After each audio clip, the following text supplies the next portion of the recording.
We're at day 11. I think so, right? I think so.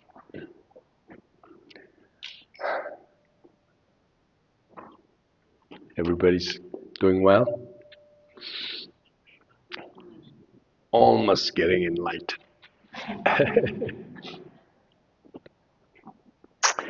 You see, I keep on telling you, answer,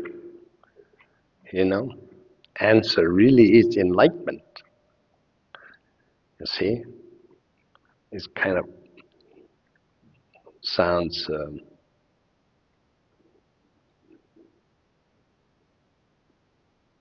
not normal, but it really is, This is the answer. See, if you're enlightened, puzzle is solved. Problem that you're wandering around. Even you're very brilliant, you still don't know because you're not enlightened. See, if you're enlightened, then you see all the problem is solved. Yeah,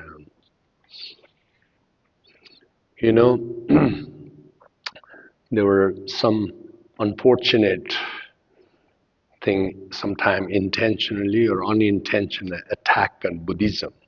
Oh, Buddhism. They were very pessimistic, a very gloomy religion. And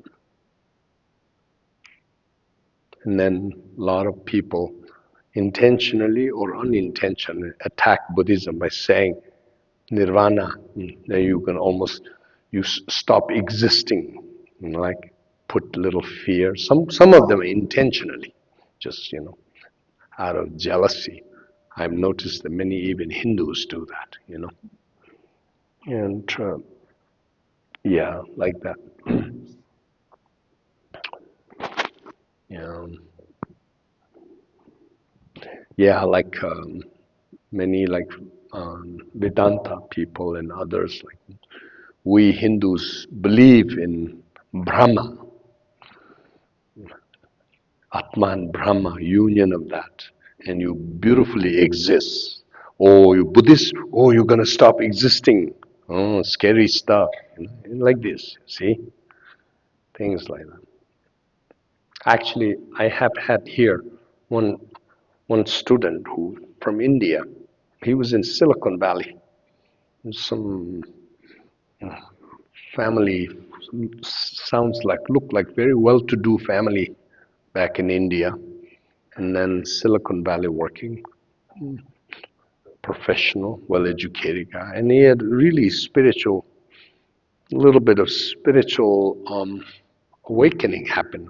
He came all the way here, and he liked this place very much. He sit here, and he had a profound spiritual experiences. Chenrezig, forearm Chenrezig, and he's like, very, very profound experience. Just one day came, and then I was very deeply touched. Wow, it is special to have so deep experience like that, very special.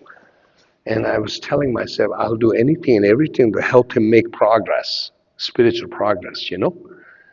And guess what? After he left, oh, he was brainwashed by other Hindu connections that he had. Oh, Buddhists don't, they're going to believe this, that, all kinds. He changed afterwards.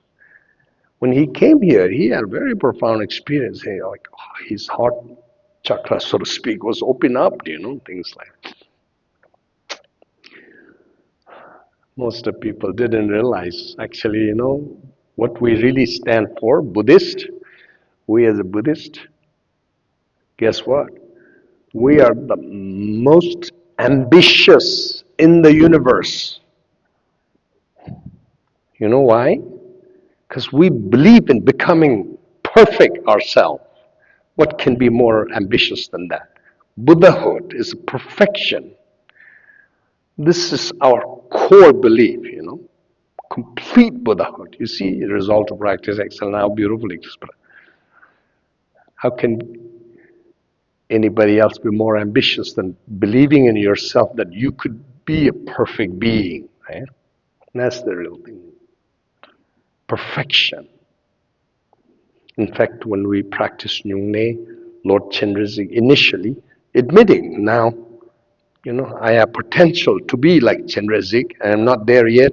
And for now, and right now, I'm going to worship you, pray to you, and train myself. Chenrezig body. Very profound technique and training, transformation. You don't need to go zigzag, round, round. Just directly think you are Chenrezig. The most profound technique. Instant transformation. One moment you are an ordinary being, next moment you are a perfect manifestation of Buddha's love and compassion, Chenrezig. Why this word?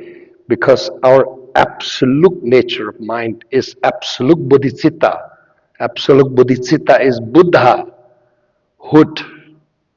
And that's Chenrezig. And this is where our connection with Chenrezig is. Not the confused and distorted, you know, aspects of us. Not that part, but the true nature. This is what I mean when you believe in perfection, pure nature. Our absolute bodhicitta, absolute Buddha nature is absolute bodhicitta. Absolute bodhicitta nature ourself is Chenrezig. See, this is how. If you train, and you can be trained. You start initially, it's a little bit difficult, but you start with the relative bodhicitta. Without a relative bodhicitta, you'll not be able to approach the absolute. So relative bodhicitta, essence of relative bodhicitta, the good news is, essence of relative bodhicitta is compassion. Compassion, even the most aggressive guy has potential to have compassion, Say, if somebody who has an anger issue and is so aggressive, he is almost like, 23 hours and 59 seconds angry. But there's 1 second possibility of real compassion there. That's the hope. You see, if you train, in 1 second can become 2 seconds of compassion, 3 seconds, 4 seconds. Then at some point, And the other good news is, if you have true compassion, even 1 second is very powerful. That's the thing. Very precious, very powerful. So it can solve so much issues, And here, back to what Palden asked me to mention, something about quantum leap thing comes here. 1 single moment can make quantum leap. Whoa, whoa, I didn't know where I am now. I arrived somewhere. Like that, Okay. Yeah. Today I'm feeling better. You can tell from my speech, yeah? Spiritual guru has to be a physical body in right condition to teach right Dharma teaching. Yeah. Okay. We all agree we're the most ambitious, okay? All right.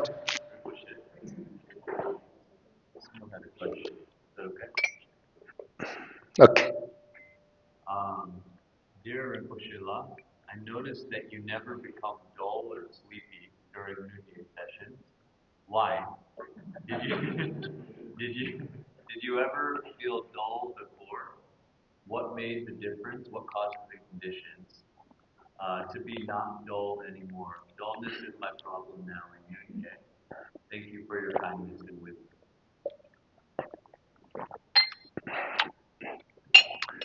The person who asked questions, I'm not dull? Right. Oh. Have you ever been dull? Thank you for the compliment. You know what? You asked the question correctly. Yes, I told you when I was a little kid, monastery, I hated pujas. You had no choice because we were as a kid. We became a monk since childhood, right? So we were forced to sit and do prayer, sometime whole day in the temple of puja. There were dull moments like that. Yeah. Then, actually, if you understand Dharma, practice Dharma, and eventually the joy comes in. I mentioned this some time ago, right? Joy, joy. You know what it's called? It's called joy in virtuous activity, virtuous deed, true spiritual deed. When you have that deeper understanding and joy, you're very happy. You didn't waste your time. Whole day is so meaningful. If I go around and do some stupid stuff, I'm not happy. What the hell was that all about? Type of thing, waste time then. But those kind of times now I don't have very much because whatever I am, I never waste my time. I'm always say my prayers, and I'm always training myself. I don't waste time. But long time ago it was like that. Waste time, and I feel so bad. Wow, I wasted so much time. Yeah, when you do meaningful thing, dharma thing, precious thing, then you're happy. Oh, today was a good day. I accomplished so much, so to speak. Yeah. Joy in virtuous deed. This you have to learn. Okay, understand. And then it will come. Yeah. Training, part of training. I wasn't like this, but I became like that. Yeah. Okay. More question? No, huh? All right. That's it. Okay.